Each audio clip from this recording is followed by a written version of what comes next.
What we have here is about 60 years of striped bass fishing, because that's what I specialized in commercially and recreationally. But anyways, is some of the pictures that we've taken of the catches, you know, and as you can see, there's quite a few pictures here. I started bass fishing when I was probably 18 years old. I'm 88 now, so figure out the numbers.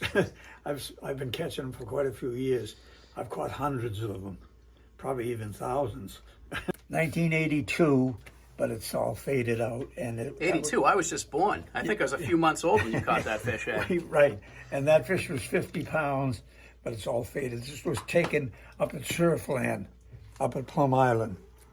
And anything that was 50 pounds plus, they'd put up on their wall, up on the wall. So there's quite a few pictures up there. And that one there was up on the wall. And like I say, that was a 50 pounder. The fish should have to be 50 pounds plus to go up on the wall, you know. This picture here, that's a 70 pounder. 70 pounds? 70 pounder, and it was... But you weighed it in up at Surfland, right? It was like 60. It lost some weight there when you weighed it in. Yeah. When we first caught it, it was 70 pound, 1 ounce.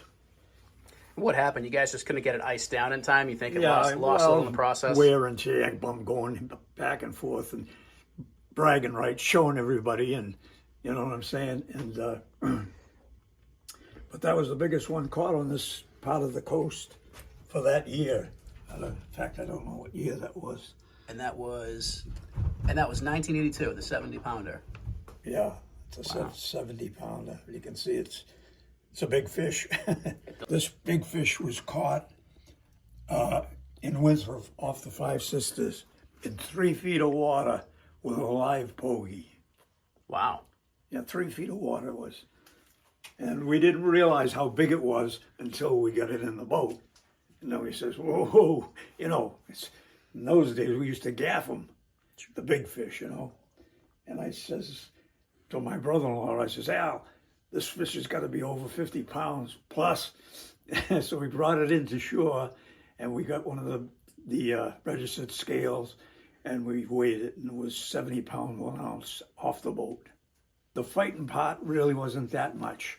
It came in as a heavy fish, you know, but he was so big that he didn't really have the strength to give us a real battle, you know.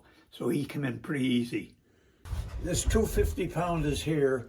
These were caught off of Winthrop, off the Five Sisters. Okay, 2 50 pounders the same day. There's a couple I caught with Steve. Those look fairly recent. Yeah, those are 30 and a 31 pounder. That's a couple of years ago. I've won a few tournaments. The Fox Derby they used to have over in Winthrop. I won that one there, and that's me up there, up on the. That was Help Out the Cure. That was the Elks, Winthrop Elks. Yeah, Winthrop Elks. Yeah. That was a $1,000 prize, which wasn't bad. These are some of the old guys. This guy, he's gone. George? He passed away. And this is another friend of mine, Billy Del Fuoco. He's over at the Volunteer Yacht Club in Lynn. We used to fish together. In fact, I took him in my boat, and it was his first bass he ever caught was in my boat. And there's a picture of me over here, and that's my boat. Same type of boat as Steve's. In fact, it's the same boat. Most of the fish that I caught, the big ones, was early morning. We'll say between, early morning, 5 o'clock in the morning till 8 o'clock. Then it would slack off. Then early evening was good too. They'd come back to life again, and we'd catch fish then. But I mostly fished, I never fished nights. These fish were all caught in the daytime.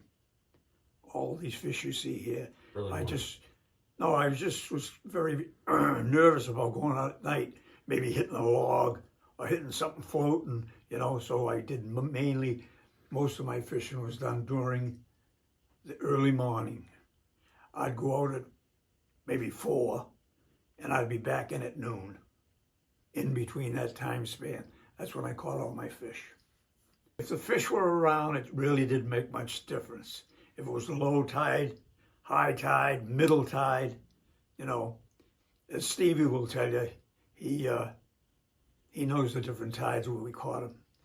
And recently was the outgoing tide, right, Steve? That's right. Yeah, it was Different spots have different tides to different fish spots at. at different tides. What are some of the things that you've seen change over the years with fishery, whether it's the fishery itself, bait, techniques, tactics? Well, one year we'd have a good year. Next year, be a lousy year. It kept alternating back and forth. You'd have a good year, you'd have a bad year. You know, it all depends on the way the fish came up, the way they, the way the fish grew, the different size fish, and it changed. Especially we were using the boat rods, and because they were more rugged. We were just interested in getting the fish in, you could just crank them right in. And then later on, we got more sport minded, so we started to go with spinning gear. I used to use like a 25-pound test line, and I'd put a 40-pound leader on it, about 4 foot long, with a number 8 hook. Yep. Eagle or Right. These line releases that we got on these rods that we hook the line onto, when the fish grabs it, you got them, and then just let them go for a while. Count up to 10, right, Steve? Boom, and then whack them. Yeah. And if you're lucky, you catch them. These pictures here, this is the 1982 Plum Island picture of the 50-pounder.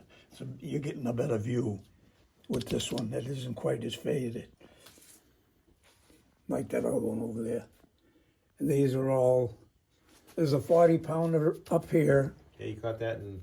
I caught that from shore. I was fishing from shore one day, and I caught that in Lynn Harbor. That was a 40-pounder. And all these other fish are all fairly big, and up to 50-pounders. I think there's a 50-pounders over there somewhere, close to 50 pounds. That one right there. So A few commercial fish that we've caught off Steve's boat. got some good stuff right over there too, and I like that. Every day is a gift. Every day is Every day is a gift. It's a gift. The good Lord gives us every day. That's right. Every day is a gift from God. Absolutely. That's a great attitude, a great outlook on life. Yeah. And Ed, this is what's really crazy when you stop and think about this. This is just one segment, this thing right over here, let alone that you have this entire stretch of fish. Any one of these pictures that you have up here on anything, any section of this basement, these would be fish of a lifetime for most people. Right, And I mean, you've got hundreds of pictures down here. So I mean, you've really accomplished a lot in 88 years. You've done multiple lifetimes worth of successful fishing compared to what I think a lot of people could even sort of dream about, in the realm of their career. Like I say, I got at least 65 years of fishing in for bass.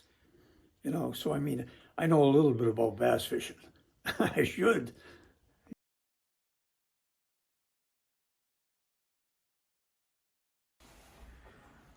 I was also a hunter. A couple of birds up there that I had mounted.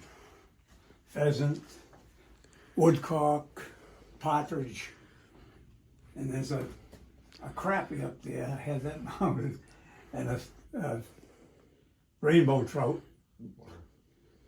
and there's a 55-pounder. Did I catch that? I caught that off Winthrop. Caught that with a live pogie. A couple of the trophies we won in the tournaments, and you can see they're kind of faded there.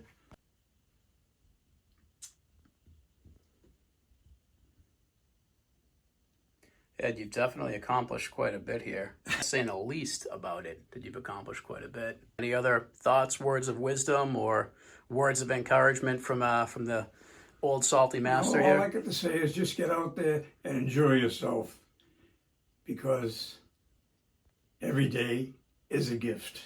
Believe me, at my age, most people are right, Steve. That is And true. here we are still fishing. That's right. Another year. Yeah. Keep it going. I'll shut this off. You don't need this light on anymore.